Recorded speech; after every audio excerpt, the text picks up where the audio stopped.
Hello everyone, this is Shamshad here. Today we are going to start very important ADC which is called as flash type ADC. Why it is very important? Why I am telling that it is very important ADC in comparison to the other ADC? Because it is the fastest ADC among all. तो हम लोगों ने जितना ADC अभी तक पढ़ा, कौन कौन पढ़ा? काउंटर टाइप एडीसी पढ़ा, सक्सेसिव अप्रोक्सीमेशन टाइप एडीसी पढ़ा, इसके बाद हम लोग डुअल एडीसी के बारे में पढ़ेंगे. तो सबसे स्लो जो होता है वो होता है डुअल एडीसी, ओके. और सबसे फास्ट जो एडीसी काम करता है वो होता है फ्लैश टाइप एडीसी होता है. तो इसीलिए ये क्या है, मोस्ट इंपॉर्टेंट एडीसी है. और इसमें बहुत सारा ऑब्जेक्टिव क्वेश्चन इससे पूछा जाता है गेट के एग्जाम में, आपके कॉम्पिटिटिव अदर कॉम्पिटिटिव एग्जाम में भी पूछा जाता है. जैसे कौन कौन क्वेश्चन इसमें पूछा जाता है, तो सबसे पहला इससे इंट्रोडक्शन से जो पूछा जाता है वो ये पूछा जाता है कि अगर मान लीजिए कि 2 बिट का एडीसी है, जैसा कि ये है 2 बिट फ्लैश एडीसी, ओके. तो इसमें नंबर ऑफ कंपैरेटर कितना लगा होगा?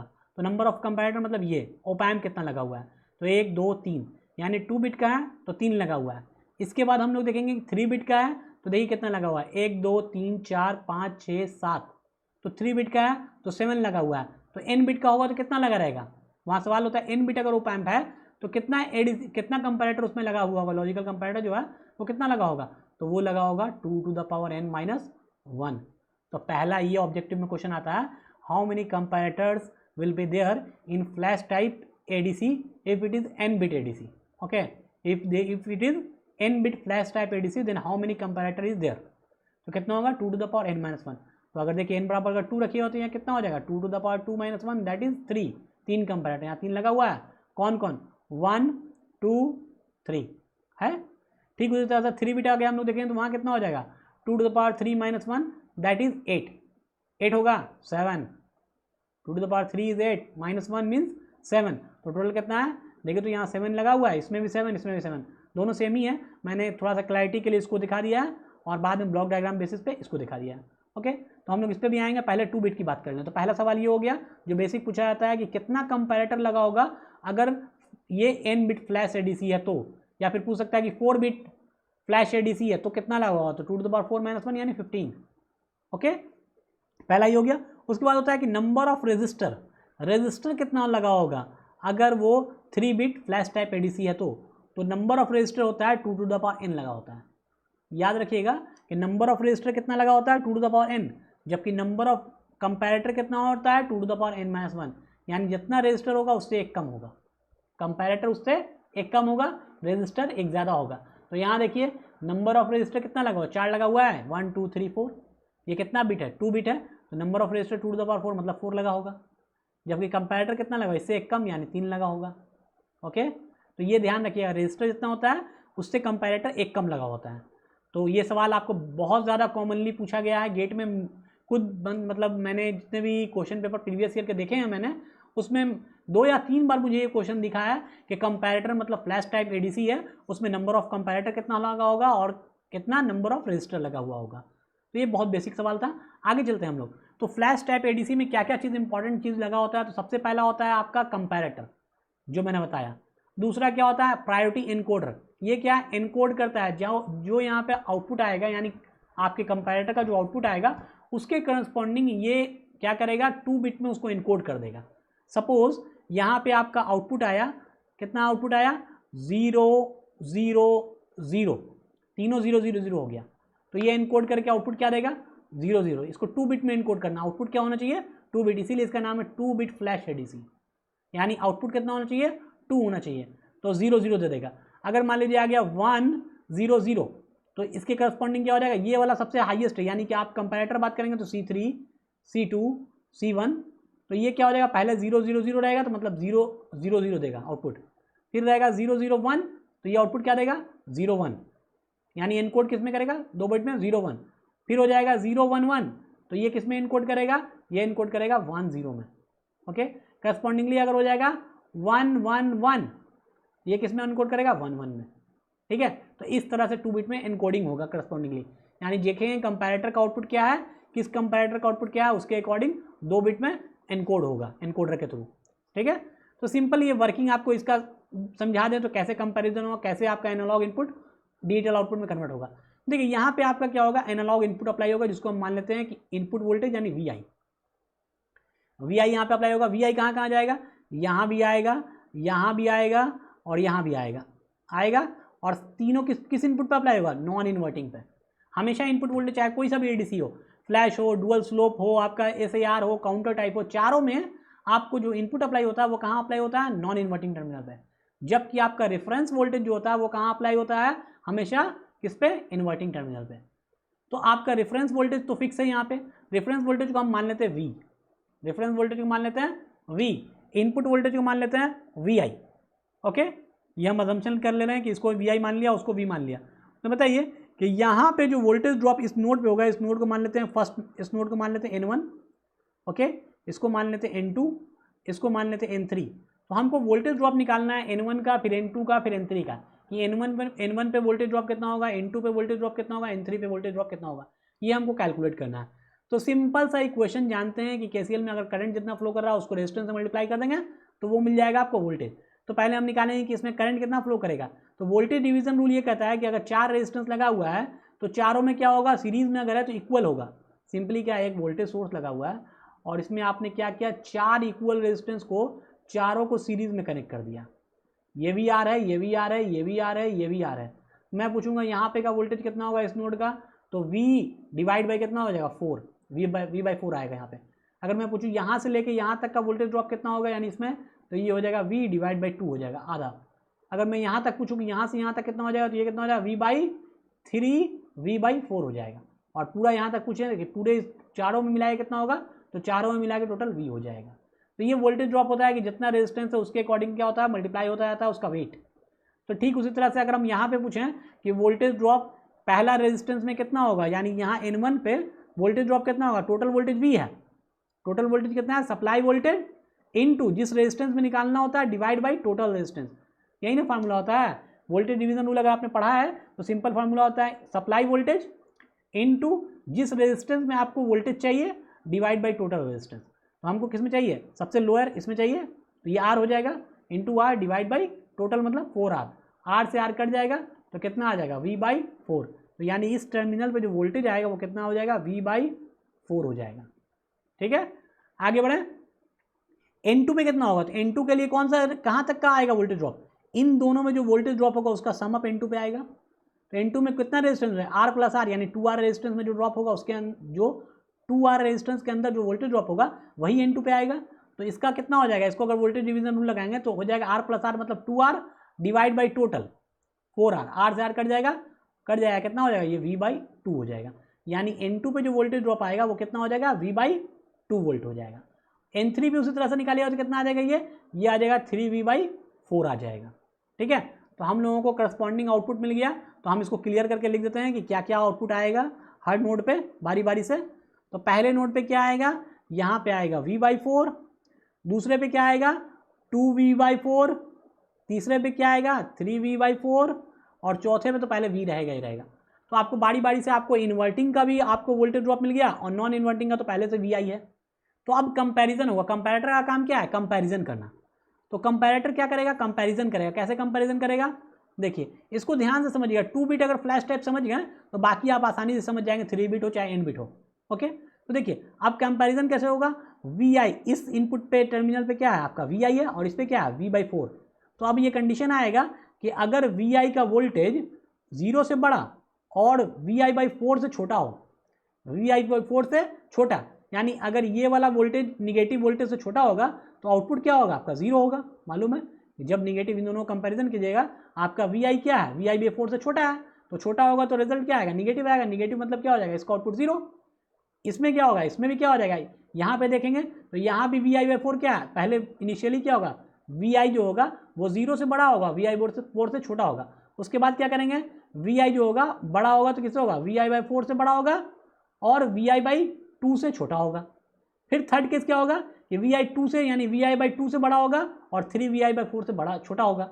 तो करस्पॉन्डिंगली हम लोग देखेंगे बारी बारी से। तो आउटपुट क्या होगा, तो पहले केस में क्या होगा, जब ये VI आपका गिवन है, VI मान लीजिए आपका जो वोल्टेज है वो कितना वोल्टेज है, सपोज आपने अप्लाई किया 0.2 वोल्ट। ठीक है, यानी इनपुट वोल्टेज आपने अप्लाई किया 0.2 वोल्ट। तो 0.2 क्या हो जाएगा, ये कितना है V बाई 4 मतलब 0.25 है। तो 0.2 बड़ा है कि 0.25 बड़ा है, तो 0.25 बड़ा है, तो रिजल्ट क्या होगा, निगेटिव आएगा। निगेटिव आएगा तो कंपैरेटर क्या देगा, 0 देगा। तो यहाँ पे 0 हो गया। सिमिलरली यहाँ पे कंपैरिजन हुआ तो क्या हो जाएगा, यहाँ पे भी 0 आएगा और यहाँ पे भी क्या आएगा, 0 आएगा। तो जब 0 0 0 होता है, जब तीनों कंपैरेटर का वैल्यू C1 C2 C3, यहाँ ऐसे MSB से स्टार्ट करते हैं, C2 C3 C2 C1 ऐसे लिखते हैं MSB से, ठीक है। और आउटपुट वोल्टेज क्या है, O1 और O2 कर लेते हैं, यानी ये O2 हो गया MSB और ये O1 हो गया।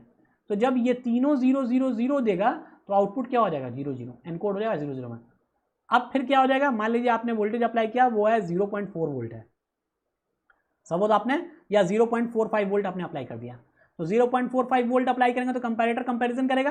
तो ये वाला जब कंपैरेटर कंपैरिजन करेगा तो ये कितना है, इन्वर्टिंग पे आपका कितना अप्लाई है, 0.25, क्योंकि V/4 है। तो 0.25 बड़ा होगा 0.45, तो 0.45 बड़ा होगा, तो ये पॉजिटिव रिजल्ट देगा, मतलब यहाँ पे लॉजिक क्या आएगा, 1 आएगा, ठीक है। 0 किस में कन्वर्ट हो जाएगा, अब 1 में कन्वर्ट हो जाएगा। बाकी कंपैरेटर में क्या आएगा, इसमें कितना है, इसमें आना चाहिए 0.5 वोल्ट से बड़ा होना चाहिए। ये कितना है, ये 0.45 वोल्ट है, 0.5 नहीं है तो छोटा है। तो यहाँ पे क्या हो जाएगा, कंपैरेटर आउटपुट निगेटिव आएगा। निगेटिव का मतलब क्या आएगा, यहाँ पे 0 आएगा। यहाँ पे भी कंपैरेटर आउटपुट क्या आएगा, निगेटिव आएगा, मतलब 0 आएगा। तो आउटपुट क्या लिखाएगा, 0, कंपैरेटर का आउटपुट क्या हो जाएगा, 0 0 1। इसके करस्पॉन्डिंग आपका ये जो आउटपुट है O2 और O1 वो क्या हो जाएगा, वो हो जाएगा 0 1, ठीक है। थर्ड केस में क्या होगा, जब आपका जो इनपुट वोल्टेज है वो 0.5 से बड़ा हो जाए लेकिन 0.75 से छोटा हो। यानी पहला केस क्या है कि आपका इनपुट वोल्टेज जो है वो किसके किसके बीच में लाई करना चाहिए, 0 से बड़ा और 0.25 से छोटा। दूसरा केस क्या हो सकता है कि 0.5 सॉरी ये जो है आपका जो इनपुट वोल्टेज है वो 0.25 से बड़ा हो और 0.5 से छोटा हो। एक सेकेंड, और क्या हो जाए आपका VI किससे छोटा हो जाए, 0.5 वोल्ट से छोटा हो जाए। तीसरा क्या हो सकता है, ये 0.25, ओके। तीसरा क्या हो सकता है कि 0.5 वोल्ट से बड़ा हो जाए इनपुट वोल्टेज और किससे छोटा हो जाए, 0.75 से छोटा हो जाए, ठीक है। तो और चौथा क्या हो जाए कि आपका 0.5 से बड़ा 0.75 से बड़ा हो जाए लेकिन 1 से छोटा हो जाए। तो ये 4 केस बनेगा। तो पहले वाले केस में क्या हो जाएगा, तीनों कंपैरेटर का आउटपुट 0 0 0 हो जाएगा। दूसरे वाले केस में क्या होगा, पहला कंपैरेटर 1 होगा लेकिन दूसरा और तीसरा कंपैरेटर क्या होगा, 0 0 होगा, यानी दूसरा केस ये वाला बनेगा। तीसरे वाले केस में क्या होगा, इसमें होगा आपको क्या, पहला कंपैरेटर जो MSB वाला है वो सिर्फ 0 रहेगा, बाकी दोनों क्या रहेगा, 1 हो जाएगा, यानी ये वाला और ये वाला 1 हो जाएगा। तीसरे केस में क्या होगा, तीनों 1 हो जाएगा। जब ये वाला केस आएगा तो यहाँ पे आउटपुट क्या आ जाएगा, यहाँ 1 0 आ जाएगा। जब ये केस आएगा तो यहाँ आउटपुट क्या आएगा, 1 1। तो हम लोग देखें कि हम लोग क्या कर रहे हैं, कोई भी इनपुट यहाँ पे अप्लाई कर रहे हैं, पहले ही क्लॉक पल्स यानी एक क्लॉक पल्स, यानी क्या करना है आपको, क्लॉक पल्स यहाँ अलग से देने की जरूरत नहीं है। जैसे हम लोग क्या कर रहे थे, काउंटर टाइप ADC में क्या कर रहे थे, काउंट कर रहे थे, जितना आपको अगर इनपुट का वोल्टेज का वैल्यू है उसके करस्पॉन्डिंग हम लोग बारी बारी स्टेप अप कर रहे थे, मतलब एक एक करके काउंटर के वैल्यू को बढ़ा रहे थे और देख रहे थे कि कब जाके उसके इक्विवेलेंट हो जाए या उसके बराबर हो जाए, यानी उससे बड़ा हो जाए या फिर उसके इक्विवेलेंट हो जाए। तो जैसे ही देखते थे कि निगेटिव रिजल्ट आया था तो वहाँ स्टॉप कर जाता था। तो कन्वर्जन टाइम क्या था, सबसे ज़्यादा किसमें लग रहा था, अभी तक 3 जो हम लोग ADC पढ़ा है, 3 टाइप का ADC पढ़ा, काउंटर टाइप, SAR और फ्लैश, ये तीनों पढ़ लिया। अभी फ्लैश पढ़ रहे हैं। तो काउंटर में क्या था कि जितना क्लॉक पर जितना मतलब इनपुट सिग्नल होता था उसके करस्पॉन्डिंग आपको नंबर ऑफ क्लॉक पल्स लगता था। यानी अगर वैल्यू आपका 10 बार क्लॉक पल्स अप्लाई कर रहा है तो 10 हो जाएगा, अगर 12 क्लॉक पल्स लग रहा है तो 12 हो जाएगा। जबकि इसमें क्या होता था, n बिट यानी बिट नंबर ऑफ बिट पे number of bit into clock pulse होता था। यानी कि जितने टाइप का मतलब अगर 4 बिट SAR टाइप ADC है तो इसमें कन्वर्जन टाइम क्या होता था, 4 इंटू TC यानी 4 इंटू क्लॉक पल्स। अगर 5 बिट है तो 5 इंटू TC यानी number of bit into clock pulse. इसमें क्या होता था, total number of clock pulse, जितना क्लॉक पल्स है टोटल जितना यूज हुआ वो आ जाएगा। इसमें क्या आएगा, number of bit into clock pulse. इसमें क्या आएगा, सिर्फ 1। तो सबसे फास्ट कौन हो गया, सबसे फास्ट हो गया फ्लैश, यानी एक ही क्लॉक पल्स यानी एक ही बार इनेबल होगा और क्या होगा, कन्वर्जन करके आपको आउटपुट दे देगा। सिंपली आप कुछ भी इनपुट यहाँ पे अप्लाई करेंगे, अगर सपोज आपने अप्लाई कर दिया इनपुट 0.7 वोल्ट तो ये कहाँ पे क्या आउटपुट देगा, आप अपने सोच के बताइए कि 0.7 कहाँ पे लाई करेगा। तो 0.7 लाई करेगा 0.5 से बड़ा होगा VI और 0.75 से छोटा होगा, ये होगा ना, जिसके बीच में लाई करेगा। तो ये वाले कंडीशन के लिए हम लोग आउटपुट क्या देखा था कि जब ऐसा केस होगा तो देखिए यहाँ पे मैंने टेबल बना के रखा है आपकी आसानी के लिए कि आप इस टेबल में देख सकते हैं ये कौन सा केस आएगा। तो ये केस आएगा ये वाला कि 0.5 वोल्ट से बड़ा होगा और 0.575 से क्या होगा, छोटा होगा। तो इस केस में क्या हो जाएगा, आपका C3 जो होगा वो सिर्फ 0 होगा, बाकी दोनों क्या हो जाएगा, C1 और C2 1 होगा। तो आउटपुट क्या हो जाएगा 1 0। आप इसको C3 C2 C1 भी लिख सकते हैं, यानी MSB से भी लिख सकते हैं, C3 C2 C1 भी कर सकते हैं। यहाँ पे क्या है, C1 C2 C3 लेके चला गया तो ये LSB से स्टार्ट किया गया। तो ये कंफ्यूज नहीं होना है कि C1 C3 C2 C3 लिखें या C3 C2 C1 लिखें, इस पर मतलब कंफ्यूज नहीं होना है। सिंपल ध्यान देना है कि आपका आउटपुट कुछ भी लिखेंगे, बस ये याद रखना है कि आपने किसको C1 माना है, किसको C2 माना है। जैसे यहाँ पे आपका कंपैरेटर जो है LSB वाला कौन है, ये आप इसको मानेंगे C1, इसको मानेंगे C2, इसको मानेंगे C3। इसके करस्पॉन्डिंग आउटपुट यहाँ पे क्या हो जाएगा, नोट हो जाएगा। इसके करस्पॉन्डिंग यहाँ पे आउटपुट जो है आपका आ जाएगा, और उसको फिर डिजिटल आउटपुट में क्या होगा, इसी की तरह अगर तीनों 0 है तो 0 0, अगर एक 1 है, पहला वाला कंपैरेटर 1 है तो 0 1, अगर आपका 2 1 है तो 1 0, और तीनों 1 है तो 1 1। ठीक है, एकदम सिंपल सा, कुछ है नहीं, बहुत आसान सा टॉपिक है। आपको आसानी से, आई होप आपको ये फ्लैश टाइप एडीसी जो है 2 बिट का, वो आसानी से समझ में आ गया होगा। तो आपसे कोई वाला भी पूछ, इससे के लिए कौन सा हो जाएगा, तो 0.5 से बड़ा, 0.75 से छोटा, यानी आपका C1 और C2 क्या हो जाएगा, 1 हो जाएगा, जबकि C3 क्या हो जाएगा, 0 हो जाएगा। तो इसके करस्पॉन्डिंगली क्या लिखाएगा, देखिए इसके करस्पॉन्डिंग हम लोग लिखें C3 C2 C1 और B2 B1 अगर लिखें तो ये क्या हो जाएगा, ये सिर्फ 0 होगा, बाकी ये दोनों 1 हो जाएगा। और इसके लिए ये कौन सा केस हो जाएगा, 1 0, यानी जो एनकोड होकर जो आउटपुट आएगा वो क्या आएगा, 1 0 आएगा। तो ये फ्लैश टाइप एडीसी जो 2 बिट का था वो आई होप आपको अच्छे से समझ में आ गया होगा। चलिए अब हम लोग 3 बिट की तरफ चलते हैं कि 3 बिट फ्लैश टाइप एडीसी अगर दिया हुआ है तो वो कैसे वर्क करेगा। सेम इसी प्रिंसिपल पे वर्क करेगा जैसे 2 बिट काम कर रहा है, बस फर्क क्या होगा, उसमें नंबर ऑफ कंपैरेटर कितना लगेगा, वो 3 बिट है इसलिए 2⁻³ - 1 यानी 7 कंपैरेटर लगा होगा। रजिस्टर कितना लगा होगा, 2⁻³ मतलब 8 रजिस्टर लगा होगा। एनकोडर ऐसे ही रहेगा। आउटपुट कितना रहेगा, यहाँ 2 है, वहाँ कितना हो जाएगा, 3 हो जाएगा, बस यही फर्क होगा। तो चलिए हम लोग चलते हैं, ये आउटपुट तो आपको समझ में आ गया। उसी चीज़ को लिखे मैं 0 से 0.5, 0 से 0.25, 0.25 से 0.5, फिर 0.5 से 0.75 और 0.75 से 1 के बीच में, उसके करस्पॉन्डिंग हम लोग आउटपुट देख रहे थे। तो चलिए अब आगे बढ़ते हैं हम लोग 3 बिट फ्लैश टाइप एडीसी की तरफ। 3 बिट फ्लैश टाइप एडीसी में क्या हो जाएगा, देखिए क्या फ़र्क है, जो 2 बिट पढ़ा था सेम वैसे ही है, सिर्फ कंपैरेटर काउंट कर लेंगे तो कितना है, 1 2 3 4 5 6 7, 7 हो गया, मतलब 2⁻³ - 1। रजिस्टर कितना है, 1 2 3 4 5 6 7 8, यानी 2⁻3। ये रजिस्टर है, ये कंपैरेटर है, हो गया। बाकी सारा फंक्शन सेम पहले वाले की तरह, जैसे पहले हम लोग फंक्शन किया, सबसे पहले यहाँ पे का वोल्टेज निकालेंगे, यहाँ पे का वोल्टेज हो जाएगा V/8, यहाँ पे का वोल्टेज निकालेंगे, ये हो जाएगा 2V/8, ये हो जाएगा 3V/8, ये हो जाएगा 4V/8, ठीक है, ये हो जाएगा 5V/8, ये हो जाएगा 6V/8 और ये हो जाएगा 7V/8। ओके, और ये रेफरेंस वोल्टेज क्या, आपका रेफरेंस वोल्टेज के करस्पॉन्डिंग ये रेफरेंस वोल्टेज क्या था, V था, और V के करस्पॉन्डिंग ये सारा आउटपुट आ गया। एनालॉग इनपुट आप क्या अप्लाई करेगा, VI। अब कंपैरेटर कंपैरिजन करेगा, अगर मान लीजिए C1 है, ये C2 है, C3 है, C4 है, C5 है, C6 है, C7 है, इन सब का आउटपुट अगर 1 हो जाए, सबका 1 1 1 1 1 1 1, तो आपका ये आउटपुट क्या आएगा, यहाँ पे output signal O3 O2 O1 का वैल्यू क्या हो जाएगा, ये हो जाएगा 1 1 1। क्लियर, यानी सब अगर 1 हो जाए तो ये हो जाएगा 1 1 1। अगर मान लीजिए ये इस तरह से 1 ना हो गया, बल्कि हो जाए कितना, C1 C2 C3, C1 पूरा लिखें, चलिए हम आगे दिखाई देते हैं टेबल में, डायरेक्ट टेबल में देखिए, यहाँ देखिए ये C1 C2 C3 को हम लोग किस फॉर्म में लिख दिया, I7 के I के फॉर्म में। तो ये क्या है, C7 है सिंपली, ये क्या है C7 C6 ये C आप C के फॉर्म में पढ़ सकते हैं। यहाँ पे क्या है, हम इनपुट से ले रहे हैं, इसलिए I7 I6 I5 I4 इस तरह से दिखा दिया। ओके, तो ये इंटरनेट से लिया हुआ टेबल है, तो इसमें कोई दिक्कत नहीं है। आई होप आपको आसानी से वही चीज़ समझ में, ये C को रिप्रेजेंट कर रहा है, कंपैरेटर का आउटपुट को रिप्रेजेंट कर रहा है। अगर सब 0 हो जाएगा तो डिजिटल आउटपुट क्या हो जाएगा, 0 0 0 हो जाएगा।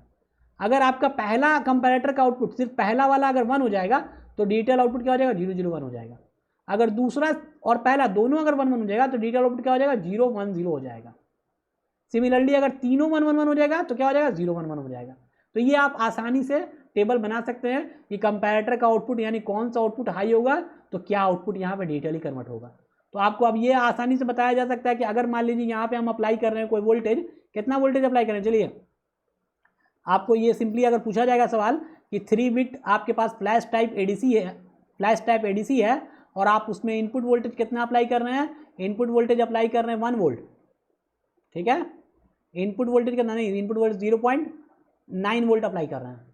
ओके, तो 0.9 वोल्ट कितना से बड़ा है, तो 0.9 वोल्ट कितना हो जाएगा, 7V/8 से बड़ा हो जाएगा और 8V/8 से छोटा हो जाएगा। ठीक है, इसके बीच में लाई करेगा, इस बीच में लाई करो, सारा कंपैरेटर क्या हो जाएगा, सारा कंपैरेटर हाई हो जाएगा। हाई हो जाएगा तो आपका डिजिटल आउटपुट जो यहाँ पे आउटपुट जो आ रहा है डिजिटल आउटपुट वो क्या देगा 111, ये डिजिटल आउटपुट मिलने लगेगा।